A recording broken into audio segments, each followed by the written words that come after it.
Claro. Bienvenidos a Exploración Fílmica, un podcast en el cual yo, Santiago Duque, junto a Lautaro Matos, entrevistaremos a personas destacadas en el mundo de la realización cinematográfica. En el episodio de hoy nos complace tener a Lautaro García Candela, director argentino nacido en Buenos Aires, el cual ha hecho películas como Te quiero tanto que no sé y Cambio Cambio. Hola Lautaro, mucho gusto. ¿Qué tal? ¿Cómo andan? Bien, todo bien, ¿vos? Me alegro. Bien, muy bien. Muy contento. Queremos empezar de una preguntándote ¿qué te hizo dar cuenta de que el cine podía ser algo a lo que te podrías dedicar desde que eras joven hasta hoy en día? No sé si estaba preparado para esa pregunta en este momento. No sé si hubo un momento en el cual me di cuenta de que me podía... Creo que si agarra esa especie de llamado de la... ¿Cómo decirlo? Ese llamado de la vocación. No tengo claro cuándo fue. Probé muchas cosas antes, tenía muchas inquietudes. Es como medio, viste, cuando terminas la secundaria es medio como entrar a una heladería y querés todos los gustos. Entonces, y siempre que te quedas con uno, te quedas pensando en los otros. Entonces, no sé si fue algo así muy claro, pero sí definitivamente me di cuenta cuando empecé a estudiar cine, digamos. Y ahí obviamente se me abrieron un montón de nexos, un montón de posibilidades, y me encontré con un lugar en el cual me siento parte. Me siento parte y me siento como un lado todo el tiempo. Entonces, ahí me di cuenta de alguna manera que eso que estaba sucediendo era algo que me interesaba. Entendido como en un sentido amplio, obviamente, ¿no? Pero creo que... Sí, eso. Muy bien. No sé si esperaban una respuesta más específica, pero Nada, está perfecto. lamento decir No, que está no sé si la perfecto. tengo. Está No te perfecto. preocupes, es esto, también es parte de entrevista, pero también charla de tus comienzos, de tu forma de ver el cine y así, entonces está perfecto. Eh, para seguir con esa idea de lo que te ha llevado a aprender de cine y lo que también te hizo enamorarte un poco, ¿qué película hoy en día te sigue maravillando como si fuera la primera vez que la viste, que todavía la ves de referencia y no puedes salir de tu cabeza usualmente? Uf, tengo muchas. Tengo una especie de ritual, por ejemplo, en el que veo... Hay una película que vi es muy chiquita, 15 años, ¿tenés? Y la veo todos los años y siempre me dice algo diferente. Que es Alta Fidelidad. Stephen Frears, no sé si la conocen, con John Cusack, del año 2000. Ujú. Esa película un poco me formó sentimentalmente y obviamente era parte de un mundo que ya no existe más, pero que todos los años incluso me sigue diciendo cosas. Es una película que me habla todo el tiempo. Me sigo sorprendiendo. Veo muy seguido también Loco por Mary, de los hermanos Farrelly, una película que a mí me gusta mucho. Y también me parece extremadamente sorprendente por su, por su locura, en cierto, bueno, valga la redundancia. Y después, por otro lado, también yendo a cuestiones que son un poco más serias, por decirlo de alguna manera, yo doy clase de historia del cine en la Universidad del Cine de la FUC. Y lo que me pasa es que veo muchos fragmentos de las películas mientras paso en las clases, digamos. Sigue sorprendiendo muchas cosas de muchas películas. Digo, y a veces me pasa que a veces me entusiasmo más yo que los alumnos, ¿no? Pero, por ejemplo, veo El hombre de la cámara de Sigaberto, parece como una especie de también medio oracular en la película, me parece algo espectacular, e incluso Sin aliento de Jean-Luc Godard, también, digo, creo que elegido por una cuestión emocional, pero en cuestiones como más formales y más como estimulantes a nivel de hacer cine. Creo que, bueno, hay otra película también de fines de los 90 que se llama New Rose Hotel de Abel Ferrara, que también la vi varias veces en este último tiempo, sigo sin entender. Y me parece algo espectacular su resistencia a ser entendida, ¿cierto? No sé, hay muchas películas que van cambiando a lo largo del tiempo y que me siguen sorprendiendo. Sí, sí. Creo que es como un valor en cierto punto del cine que te agarra como en momentos muy desprevenidos, ¿viste? También pasa con los libros, también pasa con todo tipo de arte. Muchas veces uno vuelve a releer un libro y obviamente en el momento que está dice mucho. Entonces, sí, me gusta volver a ese tipo de cosas y como digo, hay algunas que ya son medio un rito. Claro, entendemos. Y justo ya para finalizar este bloque de preguntas iniciales, te queríamos preguntar, ya que como lo acabas de decir, eres profesor de historia del cine, un poco reversionar esta clásica frase de estudiamos la historia para no repetir los mismos errores. Te quiero preguntar, ¿estudiamos la historia y aprendemos de qué? ¿Qué te has llevado de la historia del cine, las cosas más clásicas, del canon más evidenciado a tu propio cine, a tus películas? Es buena la frase, o al menos la idea de estudiar la historia para no repetirla, pero creo que también uno es inevitable que se repita, al menos en la historia del cine, no estoy hablando de la historia del mundo. Sí, Entonces, a lo sumo, lo que uno te puede dar conocer la historia del cine es saber a quién repetís. Digamos, conocer el pasado del cine te sirve para entender que no estás siendo hablado por la época, sino que de alguna manera podés elegir tus referencias y elegir a quién te querés parecer. Para mí eso es muy importante en la formación de un aspirante a cineasta, digamos. Eh, en cuanto a las cosas que a mí me formaron, en cuanto a las películas que a mí me formaron, bueno, son muchas y muy variadas. Bueno, nombré algunas, pero creo que podría decir incluso como que hay una época del cine que a mí me sigue llamando la atención, poderosamente la atención, y que de alguna manera la siento como algo a lo que puede llegarse desde la actualidad, que es la década de los años 30 en el cine, que es una época, bueno, el cine sonoro empieza en el 29, entonces como que en cierto punto es como un mundo que se está abriendo en ese momento y es un arte que se está inventando en ese momento, a la vez que es un periodo de la historia de la humanidad, un periodo histórico muy cambiante, de crisis y reformulación de muchas cosas. Y para mí las películas, tanto, por ejemplo, argentinas como francesas como norteamericanas, son películas muy libres, porque todavía no existía como esa determinación tan estancada de los géneros o del código Hays y ese tipo de cosas que para mí de alguna manera volvían el cine como algo mucho más libre, mucho más a tienta. Y eso a mí me vuelve loco. Siempre trato de ver cada tanto una película de los años 30, lo que sea, ¿eh? Pero me parece algo que a mí me habla casi directamente. Y al menos el cine argentino de los años 30 me parece fascinante y creo que deberíamos verlo más seguido.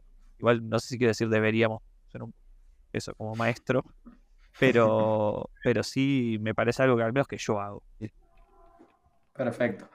Ahora en este bloque queríamos entrar un poco más en tu experiencia como director, tanto en tu primera película, Te quiero tanto que no sé, o Cambio, la más reciente, y preguntarte sobre las etapas de un proyecto. ¿Con cuál te llevas mejor? ¿Cuál se te hace más estresante, más difícil? Eh, ¿Cuál es en donde más te metes creativamente? ¿Cómo te llevas con cada etapa? ¿Con la preproducción, con el rodaje, con la postproducción? No sé si me llevo mejor con alguna más que con otra. Sí te puedo decir que cada una tiene sus propios píos, digamos, ¿no? Siento que cada una requiere un enfoque diferente, ¿no? Creo que la parte de la escritura y la preproducción, digamos, bueno, es quizás en la parte donde uno es más libre, pero a la vez es la parte en la que todo es posible. Entonces, esa libertad en cierto punto como que a veces puede ser muy asfixiante, paradójicamente. Y entonces creo que esa parte a mí no sé si me genera angustia porque en general ahí nunca hay deadlines, digamos, y nunca te problematiza la realidad. Pero es algo que a mí me divierte mucho. Está para la escritura, porque aparte no solo la escritura del guión, sino como el enriquecerse de muchas referencias y pensar cómo va a ser la película en un sentido más amplio, más formal también. La parte del rodaje es la más caótica, ¿no? Y en ese sentido hay que llevarse bien con el caos. O al menos en mi experiencia es así. Y entonces esa es la parte en la que uno quizás tiene más que, no sé si ceder es la palabra, pero sí negociar. negociar con la realidad, negociar con lo posible, negociar con las otras personas que se dedican a esto, o sea, tanto con los técnicos como los actores. Y esa parte es como la más, uno podría pensar la más política. Más política en el sentido de relaciones sociales, de relaciones humanas, interpersonales, que requiere como un grado más de, no sé cómo decirlo, de sabiduría emocional, digamos. Y después, por otro lado, la etapa del montaje es la resignación, que no deja de ser interesante, pero bueno, ver qué hacemos con lo que tenemos, ¿no? Quizás es la menos caótica, uno podría pensar, porque se trabaja sobre materiales ya existentes, y en ese sentido me parece que la etapa de postproducción, la etapa de montaje, lo que tiene que hacer es ordenar, ¿no? Lo que tiene que hacer es ordenar, y también creo que en esa etapa, sobre todo en la etapa de montaje, se tiene que rodear muy bien, ¿no? Porque es cuando empiezan las devoluciones, cuando empiezan las discusiones, empieza como a entender la forma final empieza a visorarse la forma final de la película. Y ahí uno no se tiene que encaprichar. Uno no puede quedarse con las mismas, no puede ser el mismo que el que escribió el guión. Por eso digo que no sé si me llevo mejor una con otra, porque son diferentes personas casi las que hacen las películas en ese sentido. Sí. Entonces como vas variando. La idea es como ir aprendiendo en cierto punto, ¿no? Quizás la persona que llega a la etapa de montaje es más sabia, pero bueno, también es más vieja.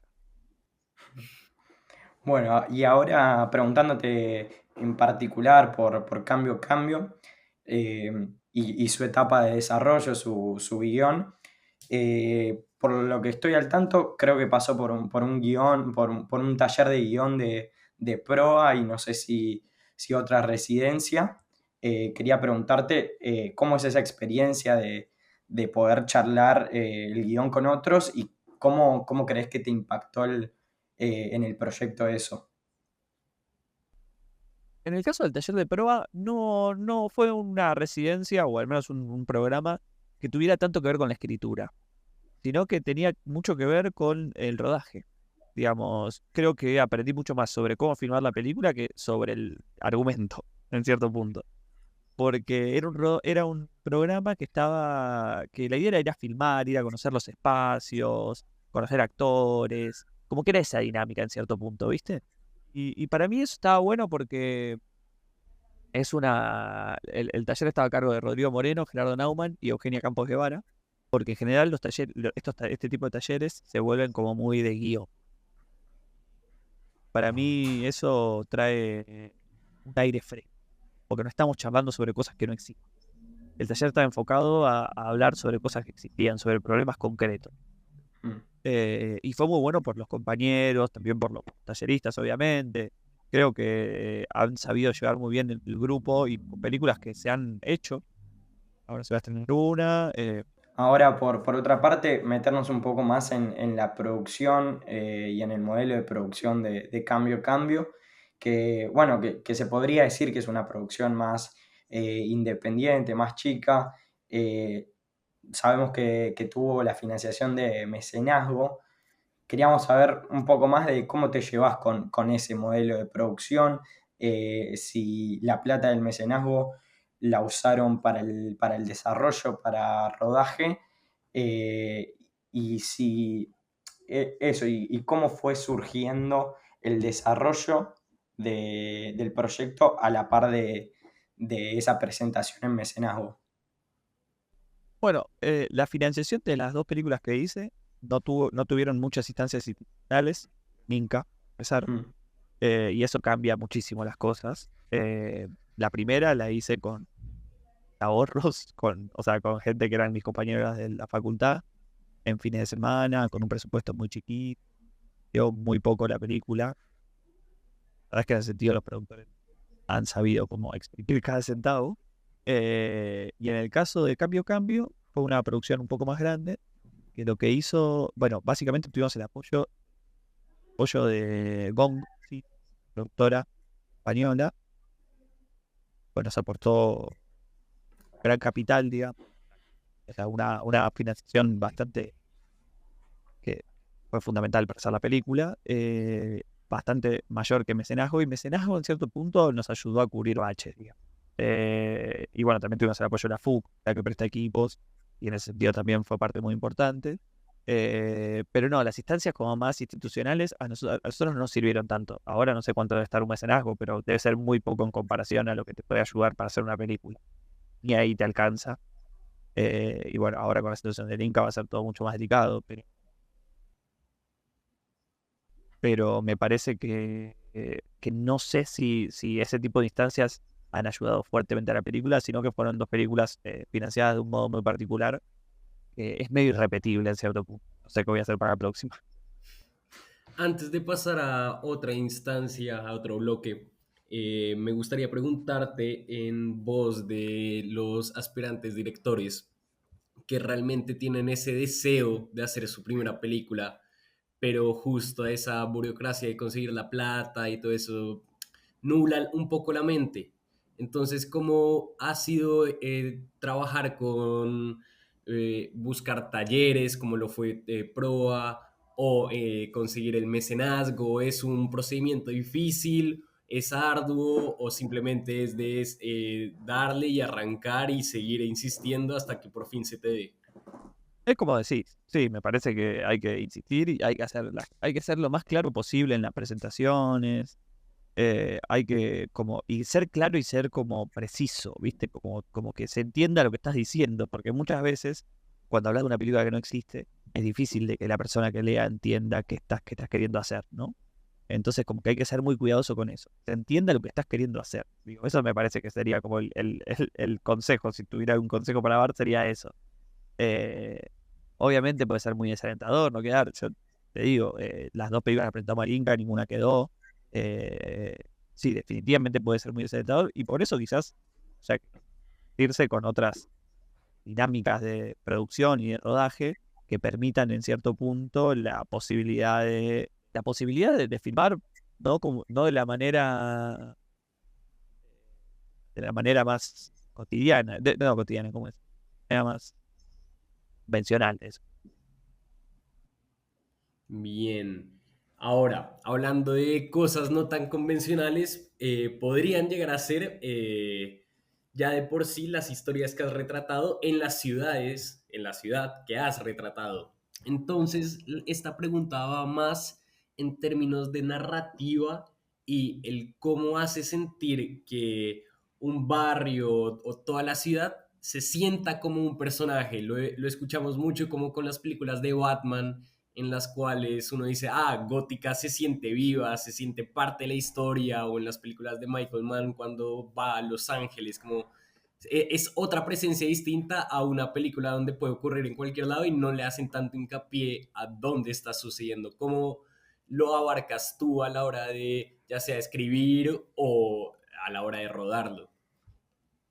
Sí, en cambio también es muy importante la calle y la valle, eso también hablar de cómo abordaste esa creación de ficción sobre algo que pasa realmente bueno, en el día a día. Bueno, creo que una respuesta puede ser tener un vínculo vivencial con la ciudad, digamos. Eh, Creo que esa es una parte fundamental. Creo que mis películas, si tienen esa conexión con la ciudad, es porque yo vivo ahí y porque conozco sus historias y porque conozco sus circuitos sentimentales, económicos, de todo tipo, que a mí me resultan muy interesantes. Trato todo el tiempo de que aparezcan, pero de una manera, como decirlo de alguna manera, sí, que se crucen con la historia de los personajes. Es inevitable.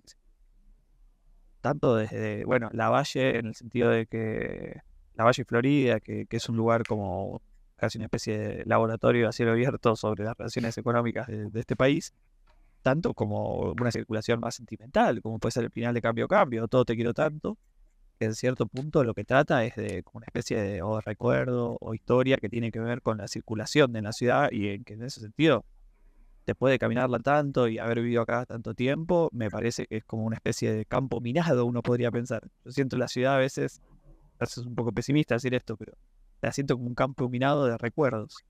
Y en ese sentido me parece que mis personajes también juegan un factor importante, más allá de que no aparezcan directamente, es algo que se cuela por todos lados. Entonces cada esquina que pasás, cada lugar que estás por ahí, de alguna manera te trae algún recuerdo, te trae alguna sensación. Es como muy difícil de pensarlo por fuera de la propia vivencia, me parece. O sea, tanto de la lógica de circulación como de la propia vivencia. Y ya llevando ese campo minado a algo más tangible, ¿cómo es transitar con una cámara estos lugares que podrían llegar a ser complicados, ya sea por la gente, ya sea por el contexto social de Latinoamérica, que realmente no es tan seguro salir con equipos tan caros? ¿Cómo pensaste estas puestas en escena en lugares tan transitados? Respetuosos con el ambiente, me parece. O sea, es inseguro en tanto en cuanto estés en un lugar donde no te quieran. Eh, y en ese sentido siento que una gran parte del trabajo, sobre todo de producción, digo, pero obviamente de producción y dirección están muy concatenados. Uno podría pensar que la manera de filmar tiene que ser un poco parecida a tu manera de transitar el espacio, ¿no? Entonces tenés que tratar de ser lo más discreto posible, ¿cierto? No tenés que molestar a las personas, las demás personas se tienen cómodas ahí. Creo que eso, bien, para mí eso bien permite, como decías vos, que la ciudad se vuelva un personaje. No tratar de dar la circulación o volverlo a lo artificial, sino aprovechar eso que uno tiene a su favor, ¿no? Lo que uno tiene a su favor es la documentalidad, es algo que solamente el cine. Porque vos puedes escribir una novela en tu casa, puedes pintar un cuadro en tu casa, y puedes hacer cine en tu casa, pero también puedes hacer cine en la calle. Y eso solo lo puede hacer el cine. Entonces, me parece que en ese sentido, como que el cine no sé si tiene la responsabilidad, pero tiene la posibilidad de poder mostrar algo tal, algo que suceda sin tu intervención. Entonces, eso yo trato de aprovecharlo todo el tiempo. Y para poder aprovechar eso, tenés que ser lo más chiquito posible. Tenés que ser como un ninja. Y para mí eso es lo más interesante ¿no? Tratar de capturar todas esas vibraciones de la calle para conseguir algo que vibre, o sea, para conseguir algo que sea real, para que algo que tenga sustancia. Y sobre eso quería preguntarte, ahí en Cambio particularmente, ¿metiste algo de ficción sobre la realidad? Es decir, poner al personaje principal, ¿lo pusiste a improvisar sobre Calle de Florida o La Valle y capaz interactuar con personas con personas no actores? Sí, definitivamente. Por ejemplo, Nacho Quesada, que es el protagonista, al principio comienza la película como repartidor de volantes de un... Nacho mismo fue, un día estaba caminando por ahí y me lo crucé a Nacho repartiendo volantes. Porque fue, conoció a la gente, entendió cómo hacía ruidito con los volantes, ¿viste? Nada, se puso al cuerpo eso, ¿viste? Y eso para mí tiene precio. Es algo muy, muy bueno para cualquier actor. Y después con respecto a la interacción, sí, definitivamente. Nosotros lo que hacíamos era a cámara lejos, aplicante ese objetivo, y entonces la gente ni se enteraba. Entonces, mucha de la gente que se acerca a cambiar, gente que no sabe que está en una película. Entonces, Nacho trataba de manejar la situación, era muy interesante eso.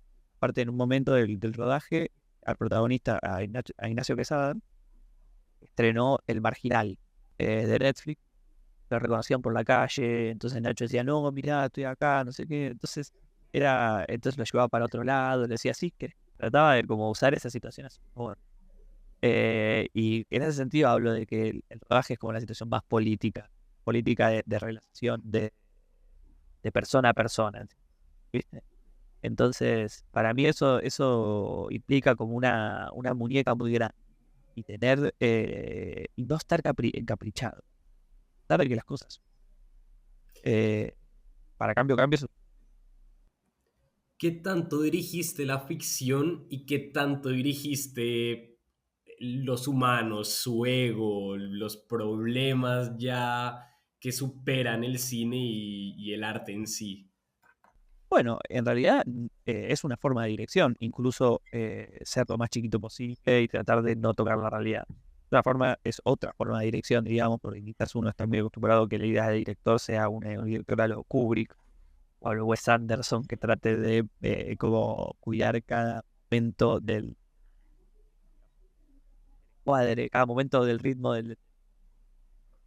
Y para mí no era así.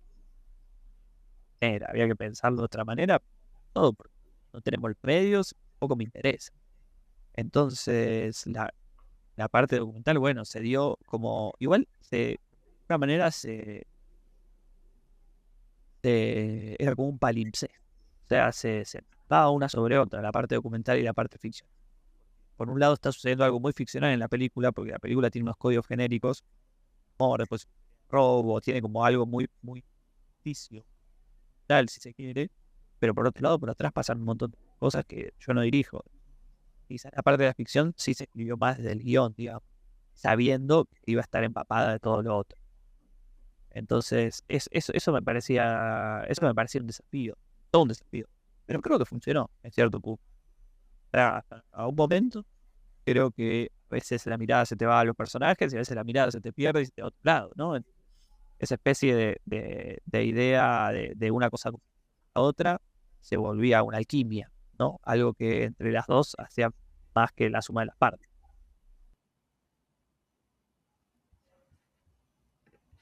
En cambio, yo puedo ver algo del cine argentino en algunas cosas como el concepto este de sacar provecho de ciertas situaciones, como en Nueve Reinas, como en Plata Dulce.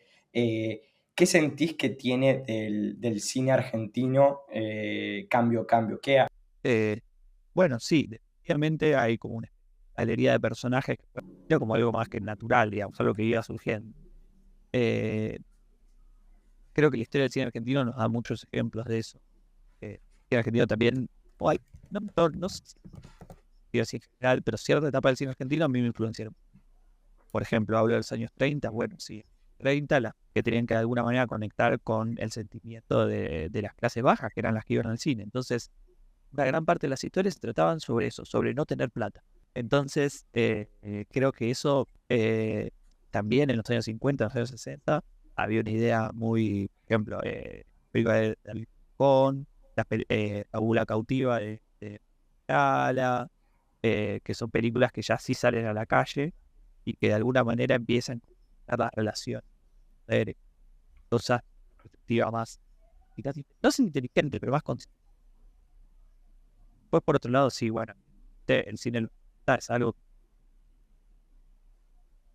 que influenció en la calle, bien, modelos de producción más extraños o al menos menos, menos, menos anquilosados. Y bueno, y ahí ya se arma un corpo, ¿no? Y más las películas de los 80, como vos decís, que otras, en las cuales como se pone mucho más de manifiesto el internacional, que tampoco me interesaba agarrarlos desde ese modo, pero sabía que inevitablemente iba a surgir por la característica del personaje. Entonces, entre todo eso, bueno, armás una ensalada. Que después no sé si efectivamente se puede ver todo eso en la película, pero que a mí me sirvió mucho para... Perfecto. Y ahora quería entrar un poco más en detalle en algo que escuché, no me acuerdo si en la presentación de Cambio Cambio o en una entrevista que te hicieron, que es que con el contexto de pandemia, que ustedes filmaron en pandemia, tuvieron un parate de 4 o 5 meses, ya habiendo filmado cierto material de Cambio Cambio, y que tuviste un tiempo ahí en ese parate para poder ver el material filmado y que vos en esa entrevista, o no sé si fue en la presentación, dijiste que te fue muy, muy positivo ese contacto con el material filmado. Quería preguntarte cómo fue esa relación con ese parate que te permitió ver lo que habían filmado para después también modificar capaz algo de lo que habían filmado, tanto como para modificar algo que habían filmado como para ver cómo seguían. Sí, estuvo planteado desde un principio la división en etapas, principalmente porque muy bien no sabíamos cómo iba a terminar la película. y porque también porque a mí me sirve mucho la idea de ver el material, porque si no uno filma medio con anteojera, ¿viste? Filma 4 semanas de corrido y no sabes lo que hiciste, te encontrás recién en el montaje. Entonces, a mí me interesaba aprender la instancia de rodaje, porque no tenía mucho rodaje justamente, porque no tenía mucha experiencia, al menos como director. Entonces, a mí esa instancia me interesaba particularmente. Eh, Para mí había algo de parar la pelota, ¿viste? Parar la pelota, ver qué funcionaba, qué no. Primera parte es todo lo que filmamos casi cronológico. La parte es la parte que filmamos y la segunda parte es la segunda, algo por algunos. Pero para mí eso, de alguna manera, lo que nos facilitó es también la escritura del guión. O sea, creo que empecé a conocer los personajes una vez que conocí a los actores y cuando los vi filmados mucho más, ¿no? Entonces, creo que todo eso es como una especie de eso, eh, de, de beneficios que a mí me resultaba muy interesante. Ya, entonces, al principio, lo de la pandemia fue algo que sucedió porque de la segunda etapa sí hubo, hubo un brote de COVID ahí que fue en enero del 2022. Fue terrible.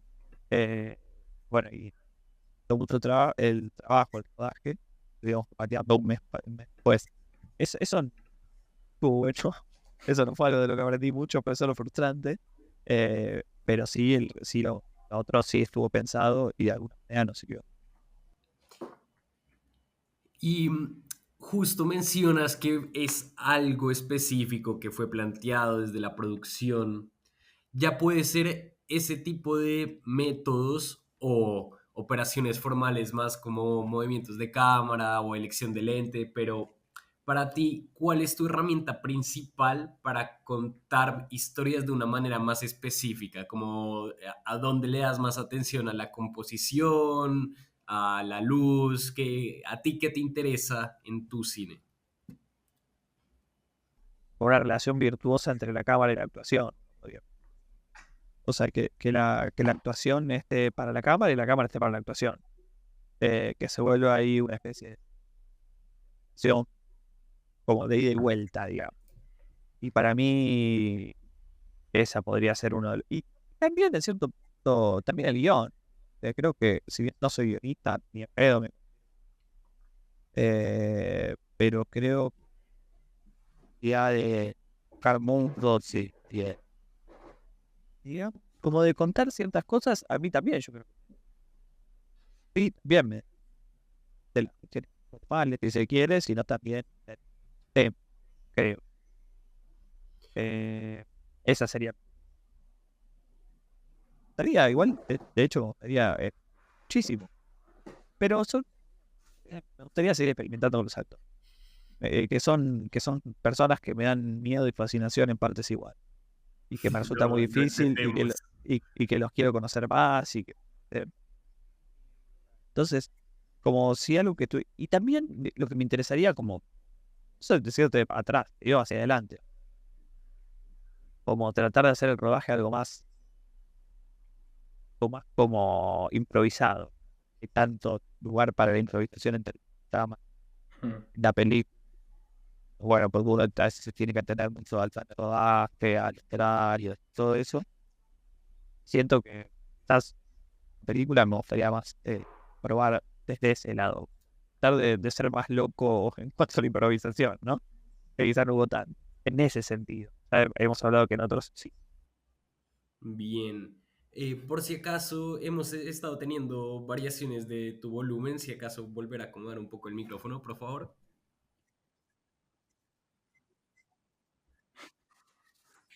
Solo fue Mm. que hubo un momento donde se escuchó bajo y listo, pero todo bien.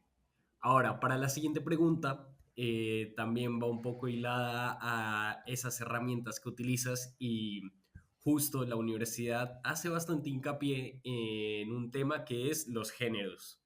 Y yo te quería preguntar cómo extraer algo un poco más de nicho, como por ejemplo elementos del mumblecore que podemos ver en tu obra en general, o cosas ya más específicas a un panorama latinoamericano, como latinizas cosas que hemos visto muchas veces en el cine, ¿cómo lo traes tú ya a nuestra contemporaneidad y a nuestra idiosincrasia? Bueno, creo que la parte del Mumblecore que nombrás, creo que es simplemente una cuestión de semejanza espiritual de producción, ¿no? O sea, el Mumblecore es independiente por su propia esencia. Entonces, creo que este cine inevitablemente se va a emparentar con Mumblecore como se va a emparentar con los nuevos cines de otras épocas. Eh, con respecto a la idiosincrasia, no es algo pensado, sino es algo que simplemente surge. O sea, creo que en ese sentido hay una especie de ecuación autóctona inevitable. No es necesariamente algo que yo pienso como si fuera algo, como si fuera algo intencional, digamos, sino que son cosas medio, o sea, es como lo he hablado, a veces soy un poco generoso en cierto punto porque quizás parece que no estoy diciendo algo, pero o que no tengo ganas de pensar, pero siento que simplemente es una cuestión de feeling, ¿viste? Como muy difícil de... No te podría contestar cómo traté de adaptar el Mumblecore a una escala rioplatense o a un sentimiento rioplatense, sino que vi muchas películas Mumblecore y sí, sí lo tenía como referencia. Creería que no, pero entiendo que haya una semejanza espiritual. Y en ese sentido lo que pienso es que estable, o sea, es algo que no se puede variar, es casi como un destino. Que sí es un destino, como citando a Borges, es un destino latinoamericano o sudamericano, no me acuerdo cómo decía, pero sí, uno va a encontrar su destino sudamericano de alguna manera, inevitablemente. O Y sea, hay una frase que dice analistas políticos que dicen, todo multiplicado por Argentina te da Argentina. Es como que si todas las soluciones que quisieras foráneas, que quisieras encontrar acá, vas a terminar teniendo su versión argentina porque es una especie de lugar evitable, ¿no? Entonces me parece que eso es clarísimo. Sí, y también está esta frase de cuanto más te alejes de Argentina, más estás volviendo o algo así. Ujú. Y ya mencionando un poco ese modelo, ya sea hereditario del Mumblecore que acabaste de mencionar, ¿ves tu cine siguiendo esa línea más independiente o lo ves ya yéndote más a industrializarlo de forma taquillera, por así decirlo, o un intermedio, como hacia dónde te ves dirigido?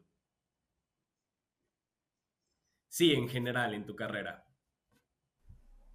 Ya, creo que es muy difícil pensarlo en abstracto porque bien eh, ya trae sus temas y resulta muy difícil como pensar una carrera por fuera de las circunstancias finas, digamos.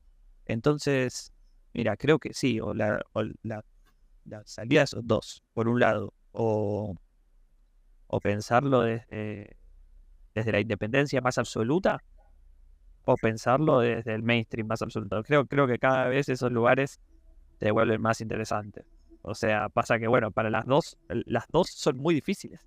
Tanto la independencia más absoluta como el mainstream más absoluto son lugares que parecen incómodos, perdón, que parecen cómodos, pero me resultan bastante incómodos. Y por eso me atraen, porque son las que quizás mayores exigencias tienen, de un lado como de las exigencias de los productores y de plataformas y lo que sea, y por otro lado como de las limitaciones materiales. Entonces creo que esas dos me parecen muy interesantes. Yo quería volver a Cambio Cambio para hacerte una pregunta más.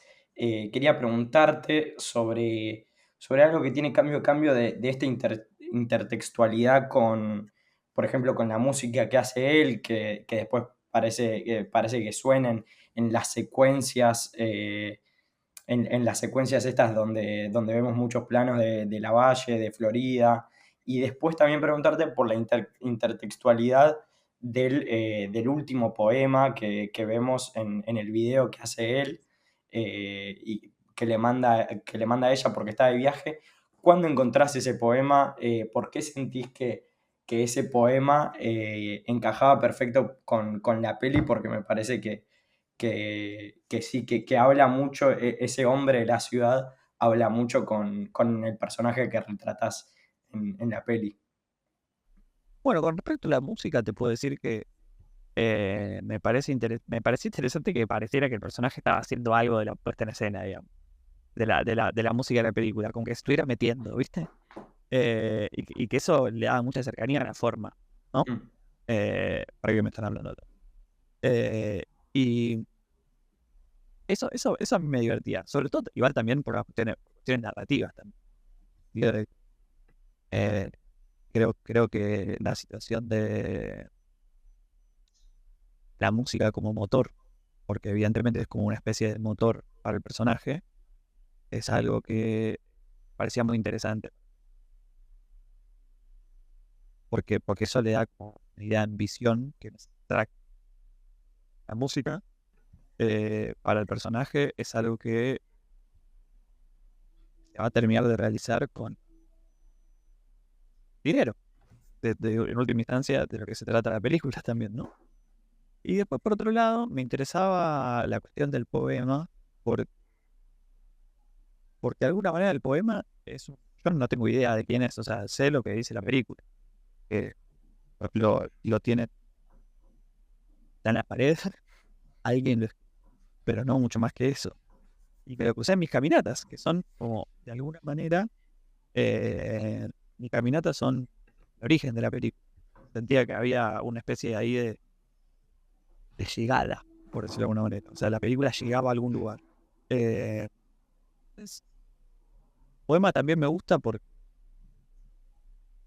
tiene resumen, ¿no? Pero también tira algo como lo recordamos antes, el destino sudamericano. Y también, por otro lado, creo que es como una reapropiación. Una reapropiación de algo folclórico. De algo que no sabemos ni quién lo hizo, ni por qué lo hizo. O sea, no sabemos quién lo hizo. Y eso me parece muy... La idea de recuperar algo folclórico, algo que no tenga de alguna manera una... ¿Cómo decirlo? Como que no signifique mucho más que lo que dice el poema. ¿Me explico? Sí. No es que estoy citando a alguien. Mm. Y entonces ahí está bueno. La estoy haciendo una inteligibilidad en un sentido culto, en un sentido folclórico, justamente. Y sí, sí, sí. ¿Y esos videos los grabaste vos, los del final, antes o después de la película? Lo grabé durante. Mm. Lo grabé durante la película. Sí, no me acuerdo. La verdad es que, mira, me lo han preguntado y no me acuerdo. Eh, Porque, viste, uno trata a veces de que, o sea, no me acuerdo cuando surgió la idea del poema, no me acuerdo cuando surgió la idea de los videos.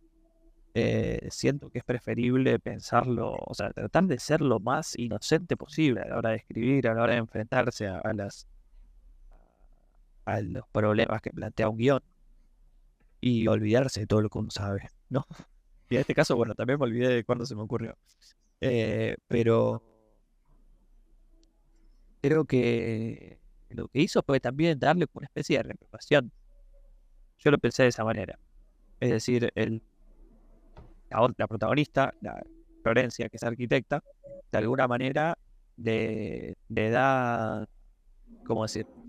Lo llena de información, ¿no? Cuenta cosas sobre la ciudad, le quiere explicar, o sea, trata de hacer una apropiación de alguna manera intelectual, a ver, y el protagonista interpreta las ciudades de una manera sentimental. Es una reproducción sentimental de la ciudad, que no tiene que ver con la academia, que no tiene que ver con nada, con el dinero, o sea, es como algo que proviene de lo más ingenuo de las tripas. Yo lo pensé de esa manera. Pero también por otro lado, qué sé yo, siento que a otra persona podría darle alguna otra interpretación, siento que puede estar como sujeto a interpretaciones. No quisiera cerrarlo con la mía. Excelente. Y quería ahora preguntarte un poco sobre algo que anduviste mencionando en la entrevista, que es el contexto que hoy nos depara, la situación del Inca, el producir con o sin el Inca, en estos momentos también de de una crisis económica y un gobierno que se ve que no le interesa la cultura, por eso golpea tanto al Inca. Sí. ¿Qué dije? Sí, No es obvio. que no le interese la cultura, le interesa un montón la cultura. Hmm. De otra manera, quizás a la que otros gobiernos, o a la que menos a mí me interesa darla, hace tanto que la está combatiendo a capa y espada. Entonces, creo que lo que sucede, igual me parece bastante inexplicable lo que sucede. Estoy medio entre... tengo varias como respuestas, algunas contradictorias, ¿no? Porque por un lado me parece impecable el encono que se tiene con el cine, considerándolo en términos presupuestarios, digamos, ¿no? Porque en términos presupuestarios el cine es una cosa muy pequeña para el, digamos, para las energías que le dedican, ¿no? Pero por otro lado,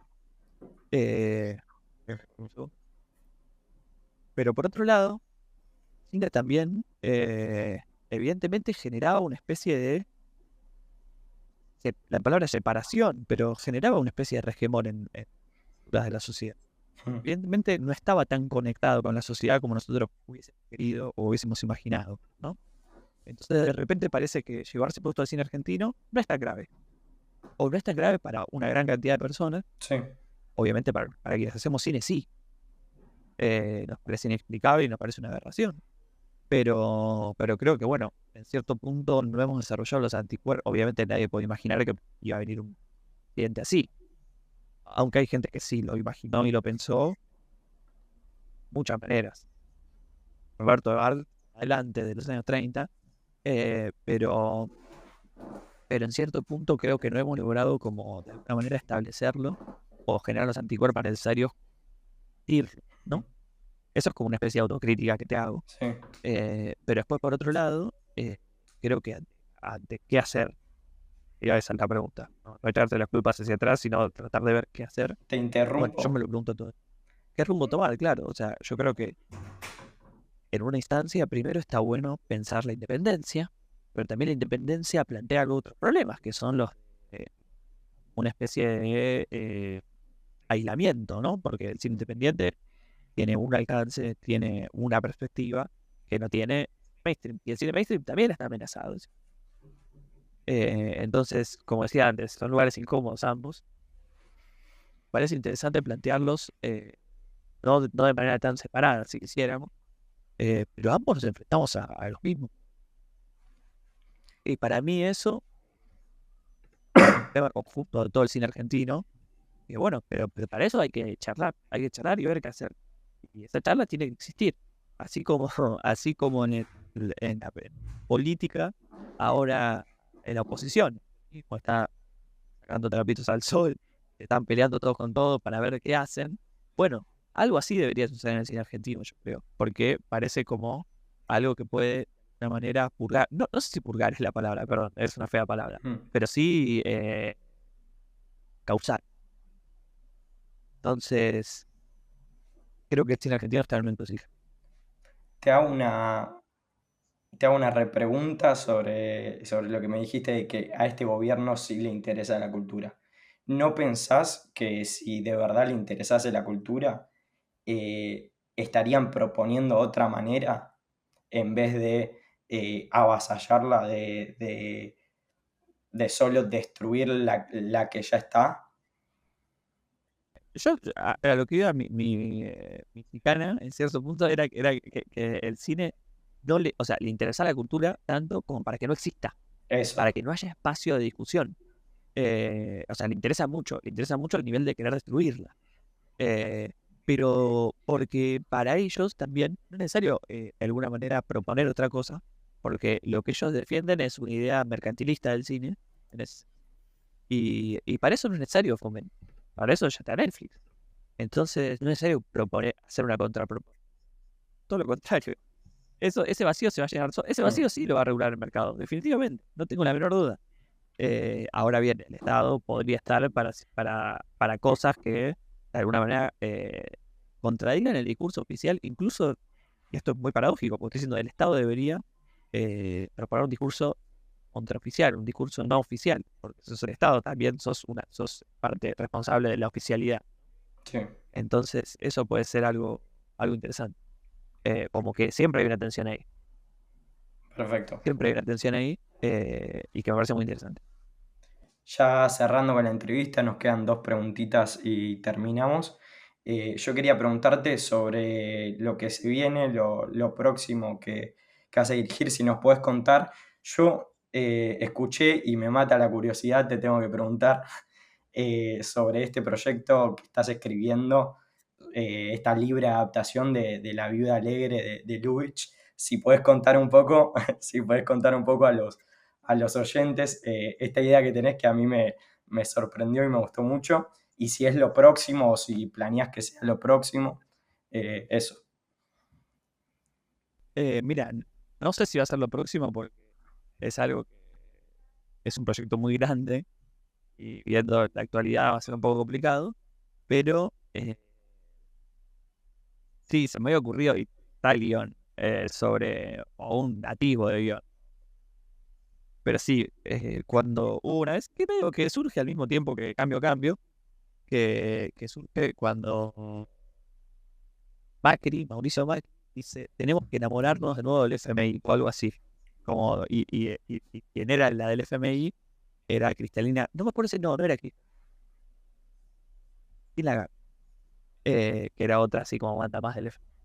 Y eso me pareció increíble porque enamorarse del fondo, era hasta como rara la elección de palabras. Era muy interesante. Y entonces se me ocurrió plantear, y eso me hizo acordar directamente a Lubitsch, que en La Vida Alegre y en El Teniente Seductor, básicamente el destino de un país se definía por las habilidades de Mauricio Barier.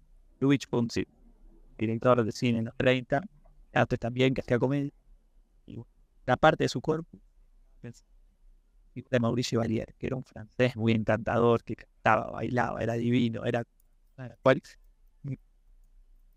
Todo bien. Bueno, acaba de saludar a alguien. Y estoy en los pasillos de la FUC. Eso Tranqui, me pasó varias veces. Ustedes no lo vieron, pero me pasó varias veces. tranqui. Y entonces, las películas estaban como alrededor de él. Bailaba. Se pasaba que tenía que seducir a una heredera muy rica, a una viuda, a una heredera rica. Entonces, todo el país medio que hinchaba. Eran países inventados de Europa, ¿viste? Como era todo como un delirio. Y a mí me parecía muy interesante la idea de cómo mezclaba justamente, pasa cambio, lo personal y lo político, lo personal y lo económico, lo monetario, lo amoroso. Como que ahí se armaba un guiso muy interesante. Entonces, nada, había pensado una historia como medio de economistas, cuales venía un fondo de inversión muy grande a la Argentina, y había un economista que tenía como que seducir a la que era la... Pero obviamente esto es increíble, más como era quilombo, más complejo cómo funciona el capital, la economía hoy, ¿viste? Y como uno quiere, a veces uno se mete en esos agujeros de conocimiento, que es como me pasó con Cambio, ¿viste? Que como que tenés que saber del dólar, tenés que saber de economía, tenés que saber de los encajes, tenés que saber un montón de cosas. Y entonces era muy divertido eso, pero también era extremadamente complicado, porque aparte yo lo quería hacer muy actual, ¿viste? Y lo empecé a escribir con Macri, después con Alberto medio que paró, ahora lo quiero volver a escribir, pero, ¿viste? Es como que también me pasa que como que a veces escribo muy pegado a la realidad y se acaba muy rápido, ¿viste? Entonces tenés que ser como muy... O tenés que ser rápido o tenés que hacerlo más a largo plazo, que era algo que no pude hacer. Ese era un proyecto, sí. Ahora estoy pensando en otras cosas quizás más pequeñas, pensando en esta coyuntura. Pero bueno, nada, son cosas que después ya irán saliendo, irán decantando, como que también para mí escribir es un proceso que no empieza en la escritura, que empieza muchísimo antes, que empieza en la investigación, en la recolección de datos, en un montón de cosas que tienen que ver con construir un mundo, ¿viste? Y hay muchos mundos que me interesan, hay muchos mundos que son también que son muy particulares de Argentina, que tienen que ver con la ciudad, que tienen que ver con la política. Y esos mundos me interesan mucho descubrirlos. También ahora lo que me interesa mucho descubrir es la maldad, en un sentido muy amplio. La maldad va por la película cuando se echa la maldad, sino como creo que en las 2 películas que hice, muy polémica. Y creo que eso en el cine argentino falta. idea de alguien el que sea moralmente reprobable, pero atractivo, ¿viste? Y no lo veo tanto, ¿viste? Me da ganas de ir por ahí, o a lugares más oscuros, más sórdidos. Me cuesta muchísimo porque no soy ese tipo de persona. Menos quería creer que no soy ese tipo de persona. Y bueno, tengo que ver, tengo que meterme en lugares donde no sé, o sea, no voy a contar más nada, pero siento que para la próxima me va a hacer falta mucha investigación y mucho cambio de ánimo, que en realidad ese cambio de ánimo. Perdón si me extendí y hablé muy rápido. No, está perfecto. Era esperar a que terminas de hablar. Para ya, la última pregunta, la cual sería, ¿tienes algún consejo para los aspirantes a directores ahora? Algo que te hubiera gustado escuchar más de joven, algo ya más personal tuyo hacia el resto y hacia los oyentes del podcast. Mira, no sabría si decir consejos. Sí puedo decir que yo estoy muy contento y me siento muy afortunado por haber conocido gran parte de las personas con las que trabajo en la facultad eh, y haber generado vínculos. Hay vínculos laborales, o sea, como que lo que diría es que armen su grupito, ¿viste? Y ahí van a surgir un montón de cosas. Yo diría que eso es como lo que a mí más me salvó la vida, básicamente. Porque si hubiera cursado la facultad solo o en pandemia, yo me pregunto cómo habrán hecho la gente en pandemia. Creo que toda la Aquí parte más estamos. social, toda la parte más social del cine a mí me parece muy interesante y me parece que también es lo que plantea la posibilidad de generar contrapuntos dentro de una película, de saber que uno se puede equivocar, de tener a alguien que te pueda decir que te estás equivocando o que no la ve por ahí. Porque a veces los directores son personas muy herméticas, o a veces los directores son personas que creen que están siempre con la verdad. Bueno, hay que combinar. O sea, primero hay que tener para llevar a cabo una película tenés que tener una convicción de la reputa madre, pero por otro lado también tenés que tener gente que te pueda decir eh, vamos para adelante o pensar mejor. O sea, tenés que tener, o sea, sí, tenés que tener ambos tipos de amigos, digamos. Gente que vaya, o que en realidad son el mismo tipo de amigo. Gente que es como, hay como una definición de amistad que es cuando le decís que mataste a alguien, es el tipo que te dice, bueno, ¿dónde enterramos el cadáver? Eh, es eso, ¿viste? Parece medio una charla motivacional, pero para mí es muy importante tener a alguien que te dice, bueno, y quizás después te diga, bueno, por acá no, por acá sí, es como, no estés haciendo apología del delito, perdón. No, por- No, pero tener el que te diga por qué lo mataste y después te diga dónde enterramos el cadáver. Eso, que pueda darte las dos miradas esas. Sí, sí, sí, sí, sí. Y también, bueno, perdón, esto lo he presentado porque creo que está inteligente, ¿no? O sea, como que tenga la capacidad de pensar y que pensemos juntos y haya un verdadero, y que las cosas surjan a partir de un verdadero diálogo. Claro, entendemos y de verdad te agradecemos mucho tu tiempo, Lautaro. Fue una charla muy constructiva. Ah, bueno, muchas gracias a ustedes por la invitación.